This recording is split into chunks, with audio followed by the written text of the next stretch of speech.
What's up, everybody? I'm back. Uh, I had to talk about this because this came up on my feed earlier this morning. On my way to the gym, and I just got back, and I really needed to talk about this because this seems like what's up with these freaking actors, man? And they just. Well, I'll get into it in a second, but I want to talk about John Boyega's little interview that he did on Variety. I have the thing pull up in a second, but before I continue, please do me a huge favor and like this video, leave a comment, and let me know what you guys think about this. Because after the whole Rachel Zegler thing, which I'll also get into, because I wanted to probably make it like a whole separate thing, but might as well talk about it here because this kind of coincides with this. But John Boyega uh, says Star Wars is so white that a black person existing in it is a big deal. Toxic fans are okay with us playing the friend, but we can't touch their heroes. John Boyega called out Star Wars for being so white during an interview as part of the new Apple TV Plus original documentary, #1 on the call sheet, Black Leading Men in Hollywood. So I'm guessing he won't ever, definitely not even at this point, come back at Star Wars, even with the Rey movie still in production, or at least should be going into production. Boyega debuted as Finn in Star Wars The Force Awakens and reprised the character in The Last Jedi and Rise of Skywalker. His role in the sequel trilogy led to online harassment from racist and toxic Star Wars fans upset with a black actor playing a lead hero in the space franchise. Let me tell you, Star Wars always had the vibe of being in the most whitest elite space. It's a franchise that's so white that a black person existing in it was something, Boyega said in the documentary. You can always tell it's something when some Star Wars fans try to say, well, we had Lando Calrissian and had Samuel L. Jackson. It's like telling me how many cookie chips are in the cookie dough. It's like they just scattered that in there, bro. They're okay with us playing the best friend, but once we touch their heroes, once we lead, once we trailblaze, it's like, oh my god, it's just a bit too much. They're pandering, the actor added, while also acknowledging that being cast in the franchise was a fundamental moment in his career. Boyega first aired his grievances to GQ magazine in 2020 about Disney's fumbling of diversity in his Star Wars trilogy. He said at the time, what I would say to Disney is do not bring out a black character, market them to be much more important in the franchise than they are, and then have them pushed to the side. It's not good. I'll say it straight up. You guys knew what to do with Daisy Ridley. You knew what to do with Adam Driver, Boyega continued. But when it came to Kelly Marie Tran, who played Rose, when it came to John Boyega, you knew fuck all. So what do you want me to say? What they want you to say is, I enjoyed being a part of it. It was a great experience. Nah. I'll take that deal when it's a great experience. They gave all the nuance to Adam Driver, all the nuance to Daisy Ridley. Let's be honest, Daisy knows this. Adam knows this. Everybody knows. I'm not exposing anything. Boyega later revealed to THR that a Disney executive reached out to him following his GQ interview. He said he had a very honest, a very transparent conversation with the Disney executive and added, there was a lot of explaining on their end in terms of the way they saw things. They gave me a chance also to explain what my experience was like. I hope that me being so open with my career at this stage will help the next man, the guy that wants to be the assistant DOP, the guy that wants to be a producer. I hope that the conversation is not such a taboo or elephant in the room now because someone just came and said it. Okay. Now, I'm going to go out on a limb here and extend of olive branch to John Boyega, because he is an amazing actor, incredible. And when I do remember when the teaser trailer of Force Awakens came out, and he revealed himself underneath the stormtrooper helmet. Yeah, there was like, a reaction, and there was a subsection of idiots, talking crap, just on the basis of it being like a black stormtrooper. But there are also people who just probably making jokes, or people making a blowing up those small, minute, bigoted people, making it bigger than what they actually were. But the onus is on Disney or Star Wars or the director and writers behind the sequel trilogy to show this character is a bigger deal and shut those particular haters up real quick. Okay, people who watching these films are not. The burden's not on us to just say, "Oh, black guy, we love you," just automatic. The reason at least in my opinion, they bring up Sam Jackson and crap. I keep wanting to call him Lando because it's just Lando at this point. But Colt 45 works every time. Crap. Why just blanking on his real name? Crap.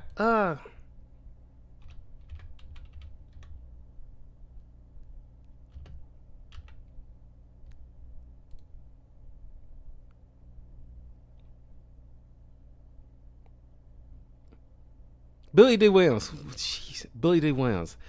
The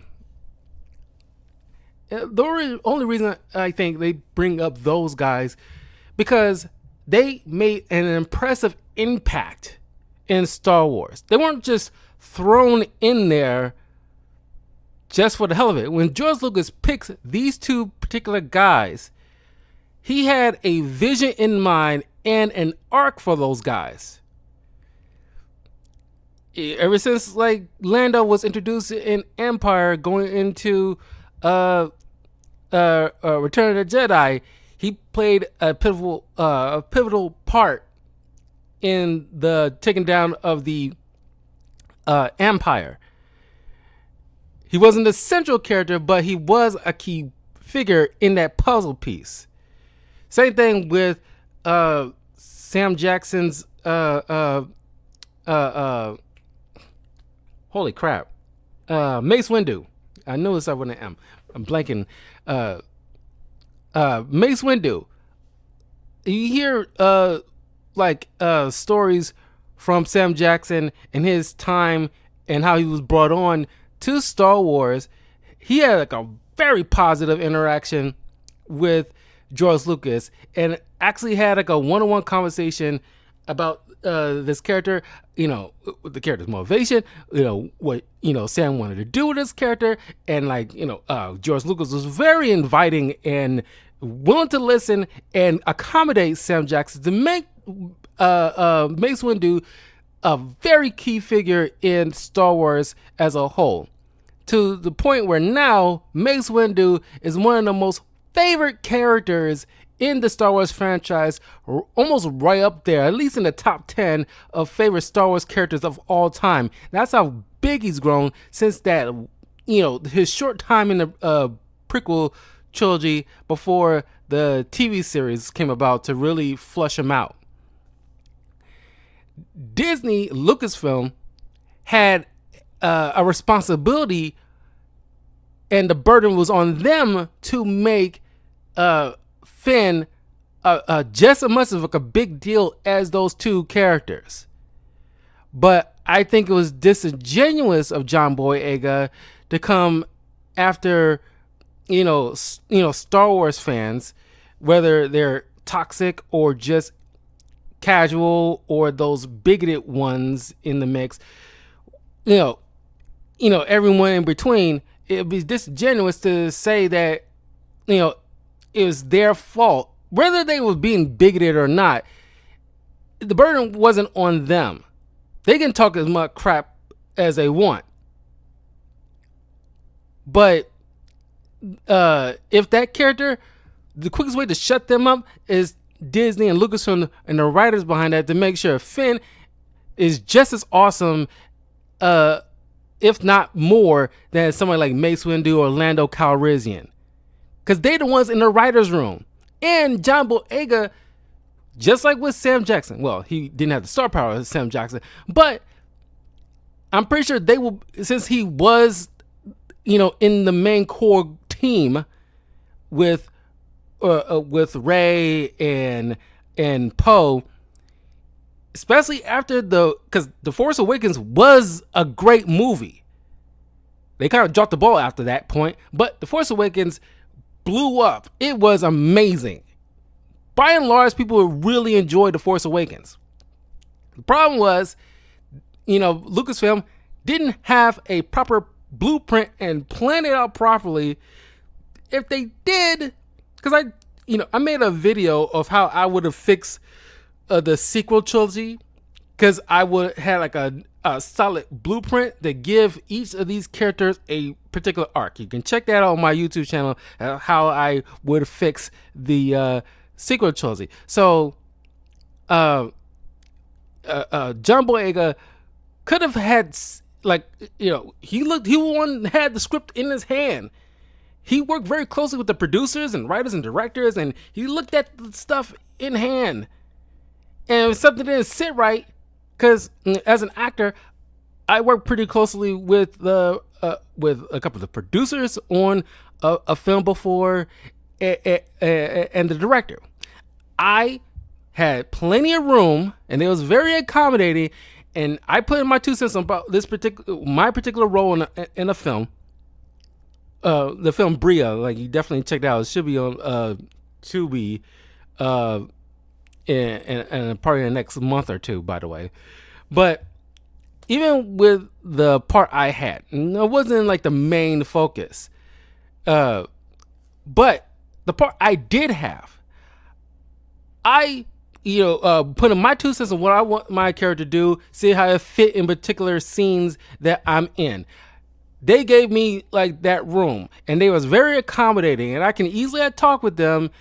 Well, before we shot certain scenes, or even when we redo certain scenes, and I want to try it like this way, and can I try it like in a different way, or this, that, and other, and yeah, we'll try it this way because it seems kind of, this, that, and the third.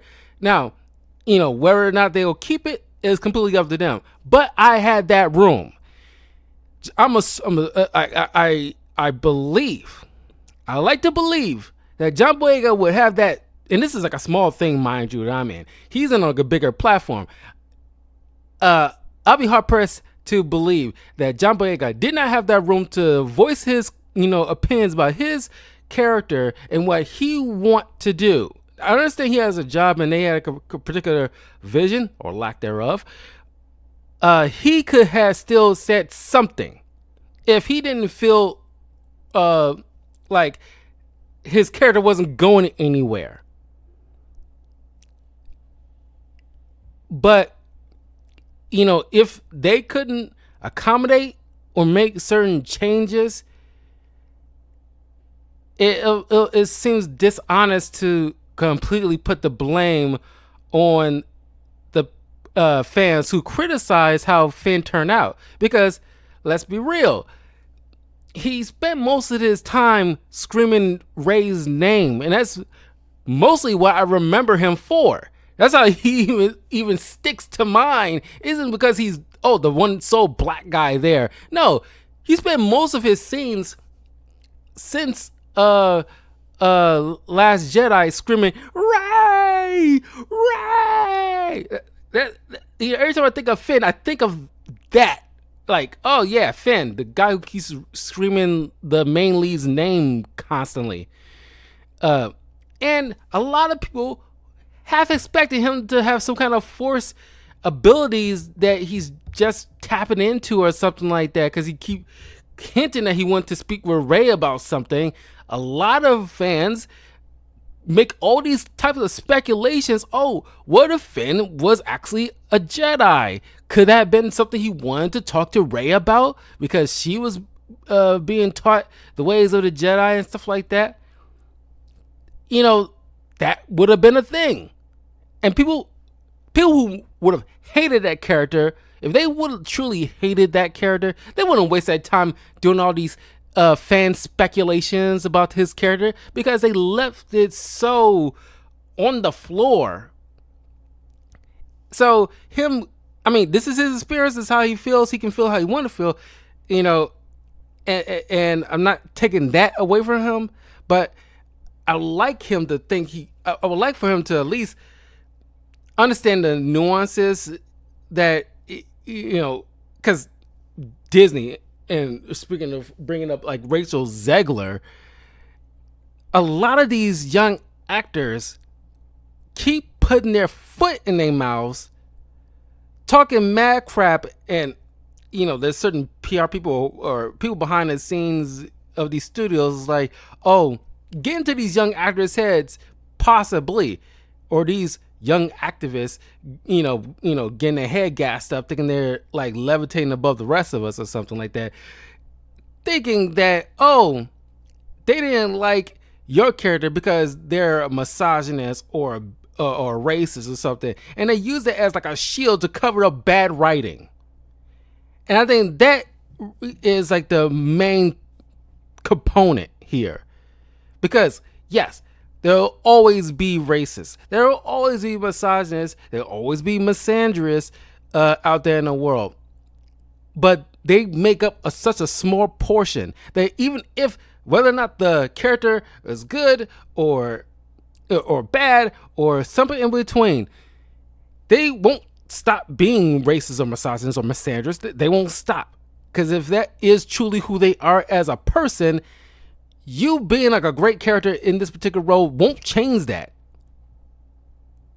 But the quickest way to shut those kind of people up and like they have no leg to stand on, if these studios and the writers do their due diligence and make these characters layered and complex and intriguing and not surface level stuff. They the ones that dropped the ball on Finn. Matter of fact, bringing it to Rachel Zegler, she really torpedoed her with any chance of her being a megastar. She completely torpedoed that with her constant like downplaying the original film, her little vitriolic, you know, animosity towards her co-star Gal Gadot with whole Gaza Israel thing, her you know, weird attitude, which, by the way, side note, I think she should, if she want to make some money, she should like trademark that as her catchphrase and make some t-shirts or something like that, and just like, you know, make that her little catchphrase, kind of like Keanu Reeves' whoa. Weird should be her catchphrase. That's just, I mean, like, come on, that is a good catchphrase. If she want to like lean into that, she should lean into that. It's kind of funny, unintentionally funny. But that aside, she, you know, downplaying the, you know, prince, but she was speaking the truth. I couldn't bring myself to watch the Snow White remake. It is, because from the clips I've seen and what people who went to see it talk about, it is god awful. And like, I saw enough of the reviews and clips to piece together, and it's like, yeah, I'm not watching this at all. I won't be able to stand it. I wouldn't want to even finish it. It seems like it's so bad. But from what I've seen, like, you make the prince a bandit, a bandit instead of like an actual prince, and you know, this whole downplaying the male's role because God forbid a man comes saves a woman. There's tons of women that I follow on YouTube who voice their concerns, and they're very smart, nuanced individuals who understand, like, yeah, they grew up with these fairy tales that they, see themselves as the princess, want to be saved by the prince and stuff like that, and want to have that whole, fairy tale ending. That's their thing. And you kind of blowing it up for the sake of feminism.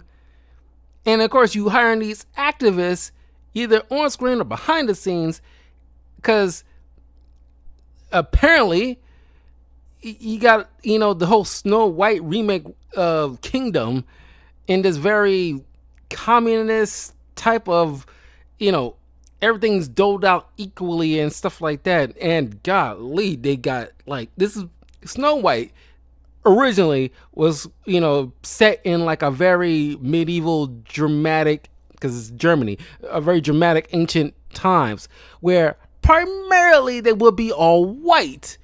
And this is like a remake, and because of some type of DEI quota, let's put it, be real, you got like a very multicultural kingdom that you're looking at here. And it's like, really? This kingdom supposedly set in a very ancient German land, and there's quite a bit of different shades of color, of people around, and it's kind of like, yeah, that doesn't track historically. I'm not looking at, you shouldn't look at fairy tales to be like your historical biopics or anything like that, but even still, that has to, make sense in your brain. Like, even with the remake of Aladdin, there's, makes sense to have, Arabic, Egyptian, even a little bit of black people in this. I really wouldn't expect to see like anybody white in there, because it's set in Agrabah, which would be technically Iraq, that is in Africa or close to Egypt. So having anybody white wouldn't make any freaking sense. So by the flip effect, Snow White, shouldn't have, any people of color. Maybe a couple. I'm willing to give you maybe a couple of people of color, but it just shows what these the mindset in Disney, and now you're torpedoing your products.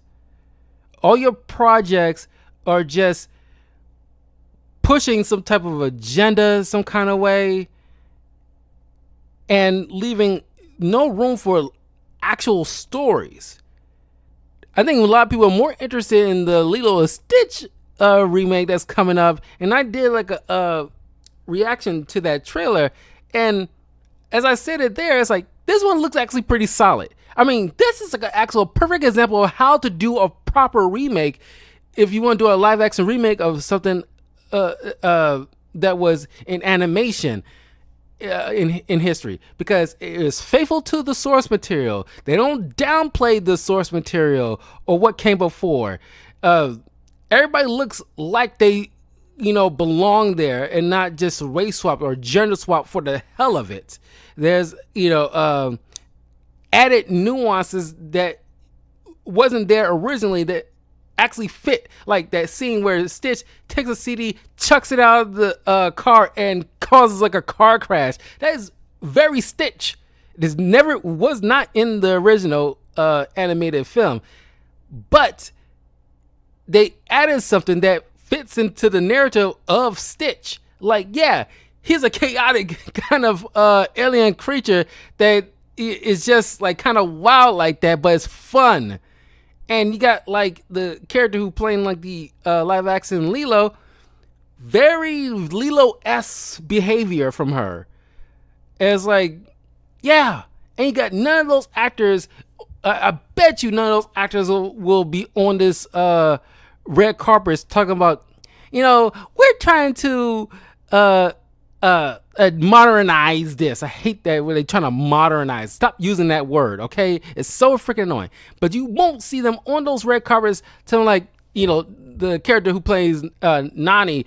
I bet you she won't be going around downplaying that guy that has like the character who in the animated film who has a obvious crush on Nani. I'm pretty sure she won't be downplaying his character. It's like, she won't be stalked by this guy. It'll be weird. You will never see her say that. I bet you she won't see that because people care about that original source material because everybody cares about that original source material. Even though Snow White is a very old movie, that is a very simple story of, evil versus good, good conquering evil, appreciating the characters of the dwarves and their part they played into the film, while stopping the wicked stepmother, along with like the animals who actually played a part in this. Is they won't just there to be cute and stuff like that. And Snow White is a very feminine woman. Doesn't fit in today's market because apparently it's bad to be, feminine, soft. Because like you hear her voice compared to Rachel Zegler, it's just like the original. It was like very airy, very feminine, very soft. She does her part because she wants to help. Because she crashed at like the dwarf's home, and yeah, she wants to help clean up because like she's, pretty much treating it as a safe house because her stepmother tries to kill her because he's like a vain old woman, and because the whole fairness of them all isn't about like the whole justice fairness, it's about beauty fairness because it's like a vain old woman who has always been beautiful, but now there's someone younger and more beautiful than her into the mix, and she's actually nice on top of that, so she's jealous. And she's one of the most iconic Disney villains of all time, and that wasn't treated very well. So the whole entire thing, even without whole Rachel Zegler putting her foot in her mouth, the entire thing was dead on arrival because they did not clearly respect what came before. There's reverence because that made Disney what it is in the first place. How dare you not just respect that? It's like me. I used the example before. It's like me being in charge of doing a movie about Leonardo da Vinci, but I'm want to modernize it and go make it completely different from what we know what that character is. Or better, better example. If I was in charge of making a live action remake of what's one they haven't done yet. Well, let's just go with Hercules. That technically they are going to be working on a live action Hercules, but they haven't done it yet. So I'll use that as an example. If I was in charge of making a live action Hercules movie, I'm not going to go out my way to race swap Hercules into a person of color and just use some excuse like, oh, there was historically there were people of color living in ancient Greece that moved from one particular area in this particular time period, so I'll use that as my little built-in excuse. But no, that won't fly with a lot of people because Hercules is a white Greek man who's strong, a little naive, but has a good heart. Meg is a little sassy, but still feminine. I will honor that because Hercules is a beloved animated film. To this day, probably on the same level as Aladdin. And I won't go out my way for the sake of diversity or pushing in some kind of agenda to have somebody feel seen in order to appease a subsection of people who only cares about that and not like the story. I mean, like if you're going to do some kind of remake, apparently you got to do it the way like the Lilo and Stitch have clearly shown us from jump. We don't have to speculate or anything like that. They clearly went out their way to show in this trailer what they're going to do, and they're going to remain faithful to the material, and that's what you're going to expect coming in. That way you get people sold on the movie and they're ready to buy their ticket. There's no up in the air, what if this, none of that stuff like they did with Snow White or any other previous live action remakes where people kind of roll their eyes half the time. No, it's just, it makes no sense. You know, like Rachel Zegler, John Boyega, you guys, or at least John Boyega, you know, isn't, you know, promoting some type of Disney movie right now. So he can at least freely say what he really feels without torpedoing a movie that he's trying to promote. Unlike Rachel Zegler, who seems to not give a F at all. Because like you're on the contract, that means you're on the job. So it behooves you to make sure that you show some appreciation with your co-stars, big them up, show some, you know, respect for the characters they're playing, and the respect of the film that this is clearly based on. Show some freaking appreciation. I don't care if you had some kind of bad experience as a child with this franchise or something like that. Talk it with your therapist or something like that. You're on a job, you're going to say nothing but nice things about this thing. And praise all the stuff that comes with it. Probably won't still be all that successful, but it won't be as bad as it is now. And now, because of that stuff, you're going to have a hard time gaining any. Nobody's going to want to work with you.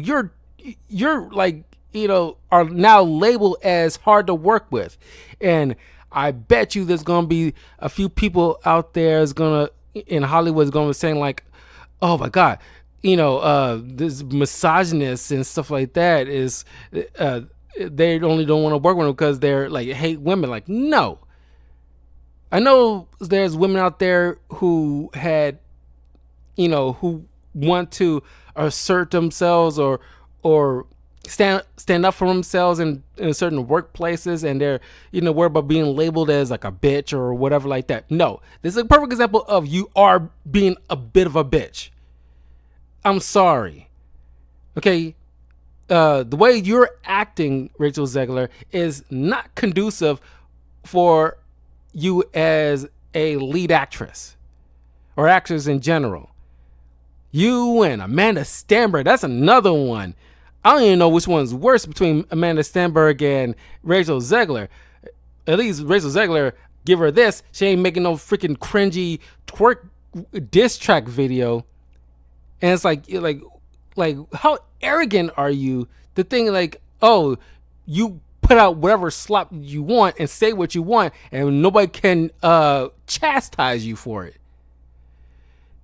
The PR team needs to get some blame, or like at least not PR, but yeah, PR. It's like, you know, people who got to talk with, it's like, okay, this is what you need to say, or how to spin this or whatever, because this is like, I know you got freedom to say what you want, but keep in mind there are consequences to these things. You know, whatever how good intentions you feel like you might think, but it's just, oh God, it's like, you know, what is wrong with y'all? I mean, John Boyega isn't as bad as those two ladies, but you know, maybe he has no intention of working with anything Disney related, which is kind of hard because Disney pretty much own almost anything. But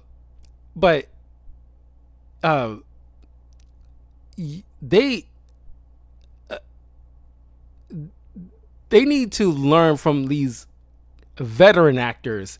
Somebody, I don't know why they can't be like Sydney Sweeney or Jenna Ortega, who seems to be the most rational of their peer group and don't have no freaking, swelled head about their station in the acting world. Because they're very base individuals. They're very smart, and they're smart, feminine. They understand and appreciate the craft that they're in compared to Amanda Stenberg and Rachel Zegler at the very least. Because Sydney Sweeney, she been in a bad project of Madam Web. She didn't go around trashing her other co-stars or male co-stars and their role in all this.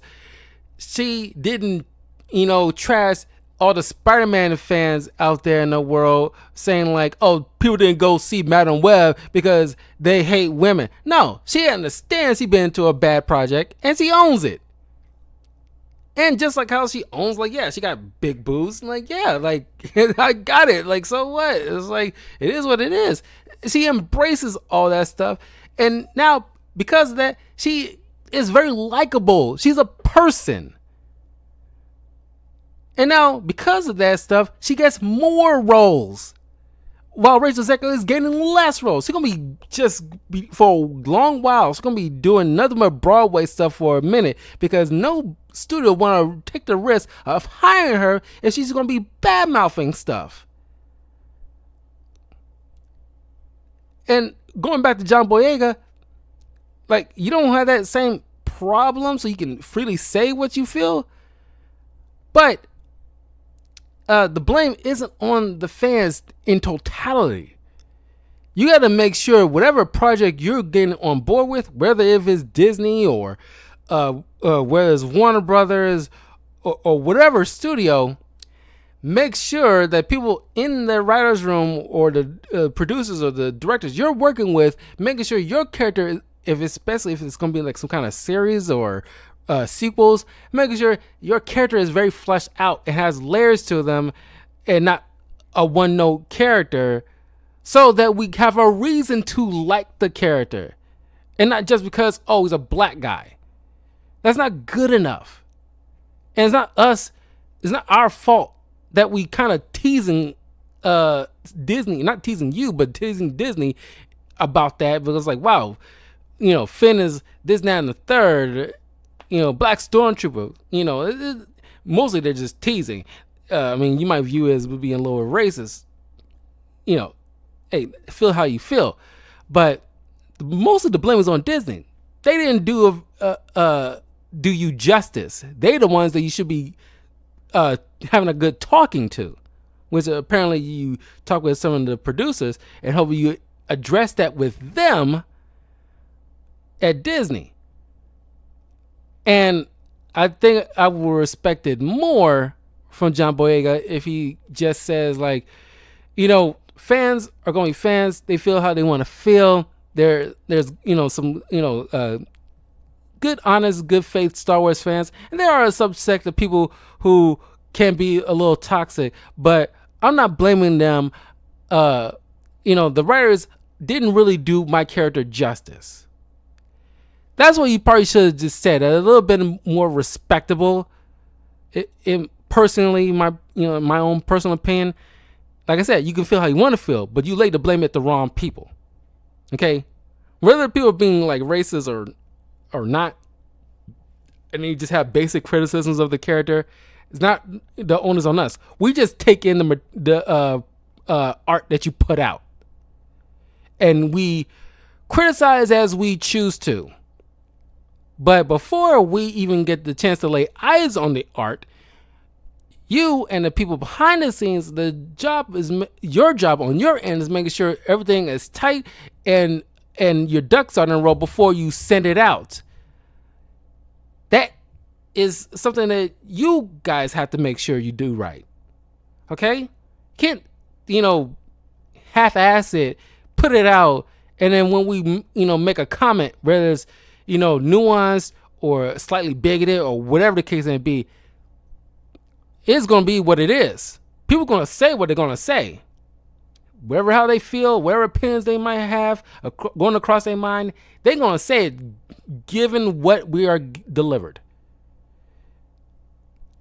And these guys need to learn from a lot of these industry veterans like Keanu Reeves or Helen Mirren or Jimmy Fox, Denzel Washington. Like, learn from these, veterans and how to handle, or even like someone like Harrison Ford, how to handle certain criticism or people behind the scenes, or how to move when it comes to press tours, things of that sort. So, or at least someone like Jack Nicholson, who you barely know his politics. He barely does any interviews.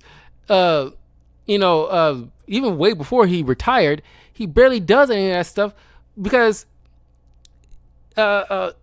he doesn't care, or at least a lot of them don't care about like being in front of the camera and voice their political opinions all willy-nilly, because you end up alienating half your audience if you keep doing that kind of stuff.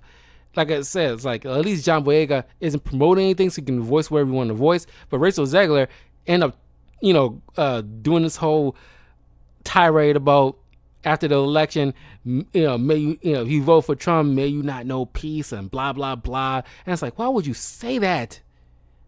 Sure, you don't have you have every right to not like Trump for whatever reason you choose to. He definitely has some issues. If you like him, you like him. If you don't, you don't.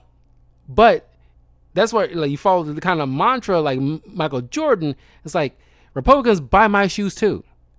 So it's by the same ethos, Republicans, Democrats, they both buy movie tickets. So you gotta be Switzerland and be neutral here. It's like, on your personal time or when you're not promoting anything, hey, say what you want to say. But as soon as you are contractually obligated to be a part of this film or TV series while it's in production and you're acting the scenes and everything like that, all the while that's going on, keep that stuff to yourself. Anytime you go in these interviews, say all the nice things, whether it's a lie or it's the truth or somewhere in between. Like, yeah, this, TV show I'm part of, it's fun to work with these people. Like, like the director is fun and like my characters, this, that, and third, whatever. Just don't go out your way to try to piss off people who probably don't like your character's little moment in this particular scene or this particular episode. It is what it is. You own it, move on. They eventually will forget about it. That is part of being an actor. There are some things not everybody's gonna like, whether the writing is good or or bad, or the character's flushed out or one note. People's gonna have their opinion. You cannot stop that. The onus on you before you put that out there in the world for people to criticize one way or the other. You got to make sure your ducks in a row so you can feel confident, in what you're giving out. I mean, that's in general how I see it. Because like, no shit on John Boyega. Okay, like I said, he is an incredible actor, and his experience is his experience. But he should have addressed it years ago while he was filming Last Jedi, and looking through the scripts. Or at least before they started filming Last Jedi, he was pouring through the scripts and should have said something. I was like, yeah, plenty of opportunities to say something way before Last Jedi was starting to film. And make sure, like, hey, like, why my character isn't doing X, Y, Z. So you have an in-depth discussion with the directors and the writers and try to fix it so you can feel comfortable before you start shooting your scenes. You would think. You can't go and complain because people didn't like what they were given. We didn't make it. You did. You had more say-so than we do. But anyway, yeah, like I said, like, you can feel how you feel about it. I think he's a little bit off base, at the very least, putting the blame at the wrong feet. And Rachel Zegler, I'm pretty sure she'll be back on the big screen in the future. Probably gonna be like 3 or 4 years from now, because right now she is radioactive. because she just can't, seem to behave on these red carpets, or has some. The signs should have been there when she halted like West Side Story's production so she can go out her way to go to some freaking award show, and it's like this princess treatment, and the director should have put his foot down. It's like, no, you're not going anywhere. You're contractually obligated to be here. Okay, you signed a contract. I'm the boss. You can't go before before we done shooting scenes. I don't care if it's like a award show happening. You should have planned that out long before then, so that way we won't have to halt production for the sake of you. Okay? And this is early on in her career, mind you. And like Helen Mirren or Angelina Jolie or Denzel Washington, they have the ability to do, or at least the clout to do something like that. You're, by comparison, are a baby in this industry. You don't command that same presence as they do to hold production so you can go to this freaking award show. And matter of fact, they will have the presence of mind to properly prepare to go to whatever award show they feel like they need to be there, even though they might be in the middle of filming. They would have.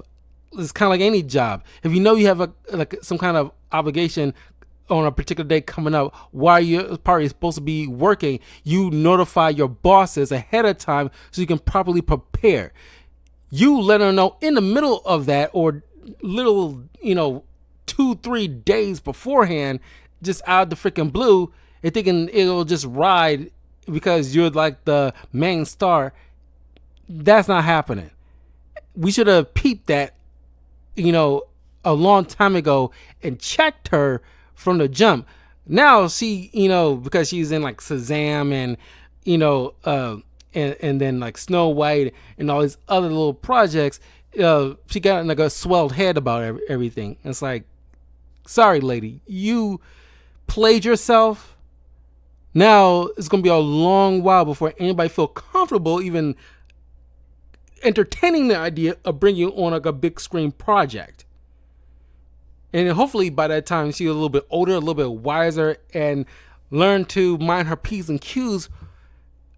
But even then, when somebody even bring her on board with whatever project in the future, there's going to be TMZ or other news outlets going like, watching her very closely on red carpets and bringing up stuff that happened right here and now in the future. It's like, is she gonna say something about the political realm of the future?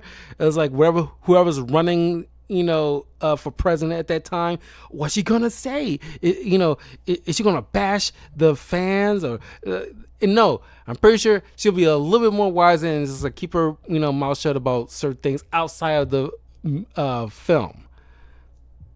So this is gonna be a very hard lesson for her. Hopefully she learns it. But anyway, that is just my thoughts on like John Boyega, Rachel Zegler, and what's been going on with them as of late, because they're wilding for the most part. At least Rachel Zegler, for the most part, is the most wilding right now, and they need to have a talk with nobody like somebody with nuance. I ain't trying to like go with those super leftist type of actors and talk with them thinking like they give some proper mentorship, because they'll just feed into their ego. I'm talking about like some very moderate, very nuanced individuals like Angelina Jolie or Helen Mirren, or Jamie Foxx, or somebody who been in the industry long enough, who understands the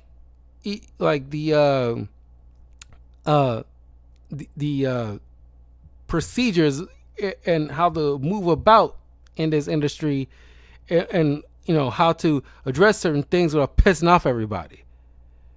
They need some proper mentorship, because they and it's not fair for the studios to throw these young actors on a deep end, expecting them to swim and figure it out without giving them the proper lessons, because the studios are going to go whatever the money blows, because like, oh, it's trendy and it's gonna make us money if we're throwing women in everything because we're pro women. It's like, yeah, let's do this. And it's like, and now it's not so trendy anymore. So now it's like, yeah, we're backing off. It's whatever, because you don't mean it. That's why all this like DEI is so freaking hollow of a victory, because you're tokenizing women and people of color because it looks good on paper, but most, if not half, are just like not completely fleshed out, and they're just there because it just looks good. Now,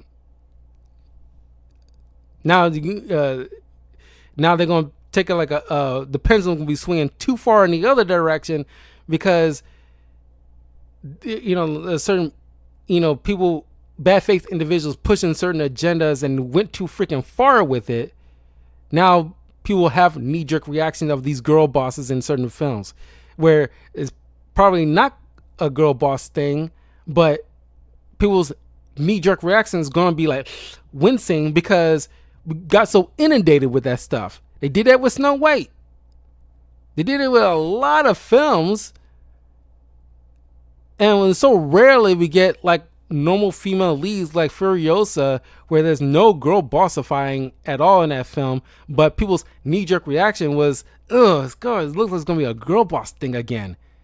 But it didn't turn out that way. But you can't blame them for their knee-jerk reaction, because we got so force-fed that crap with no rhyme or reason. We just expected to like it because what, women in there, so we gotta like it because it's a woman. That's all you need to know. Like, no, that's not good enough.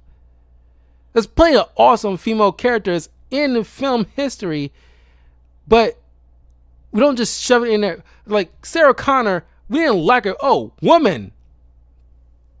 That's all you need to know. No, she has like an awesome character arc from the first film to the second film. We didn't like her. Oh, woman. That's surface level stuff. She's a character. Treat her like a character, not female character. You don't need a girl bossify every little thing in the under the blue sky. It is maddening. But anyway, that is just my thoughts on the whole entire thing. I'm signing off, but let me know what you guys think in the comments below of what's going on with Rachel Zegler, and what you think what John Boyega said. Like, hey, free to think what you want to think. It's perfectly fine. Just be civil about it. But that's just my quick thoughts. I think, these studios pretty much are mostly to blame, because they set up these young actors to fail half the time or look bad towards the general public, where they didn't really need to look bad. They should be properly mentored and be prepared for these press tours, so they don't end up putting their foot in their mouths when it had been necessary. But anyway, leave a comment below, and I will see you guys next time. Take care. Have a great week. Peace.